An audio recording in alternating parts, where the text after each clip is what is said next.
नमस्कार, मी पंजाब डक. आज आहे 7 जून 2026.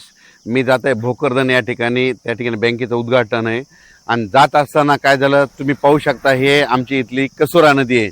तर रात्री आम्हाला इतका पाऊस झाला की आमच्या नदीला पाणी देखील आले. तर पाहू शकता, तर हे पाणी देखील आले. आणि राज्यात तुम्हाला सांगू इच्छितो, आज 7 जून पासून दररोज म्हणजे काय होणार आहे, मान्सून तळ कोकणातून सक्रिय होणार आहे आणि तसा तो पुढं सरकत येणार आहे. म्हणून हा अंदाज राज्यातल्या सर्व शेतकऱ्यांनी लक्षात. हा जो पाऊस आहे 7 तारखेला सगळीकडेच जाणार नाही. काय होईल, 8ला थोडा पुढं सरकत, 9ला पुढं, असा करत करत 14 तारखेपर्यंत तो महाराष्ट्राचा बऱ्याच भागामध्ये कव्हर करणार आहे. म्हणून हा अंदाज लक्षात घ्या. पण आज 7 तारखेला मात्र सगळ्या राज्यभर पसरणार नाही.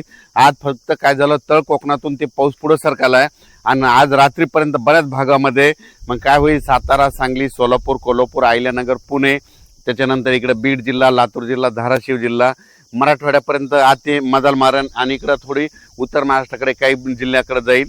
म्हणून हे अंदाज लक्षात यायचा. पण आजपासून संपूर्ण महाराष्ट्रभर जाणार नाही. 7 पासून ते 14 तारखेपर्यंत दररोज वेगवेगळ्या भागात दररोज काय होईल, पुढं सरकत तो मान्सून प्रवास करणार आहे. म्हणून हा अंदाज लक्षात यायचा. काल देखील म्हणजे काल 6 जूनला देखील आमच्या परभणी जिल्ह्यामध्ये सेलू तालुका, मानवत तालुका, परभणी जिल्ह्यामध्ये मानवत ह्या भागामध्ये इतकं वादळी वाऱ्यानं शेतकऱ्याचं अतोनात नुकसान केलं. लाईटचे ट्रान्सफॉर्म उपटून पडले, त्याच्यानंतर सोलार उपटून पडले. म्हणजे इतकं वारं भयानक होतं की खूप मध्ये पाऊस पडला. आणि हे आमच्या इथली ही कसुरा नदी आहे. या कसुरा नदीला यात पाणी देखील आलं. इतका पाऊस झाला. म्हणून हे देखील तुम्हाला सांगू इच्छितो.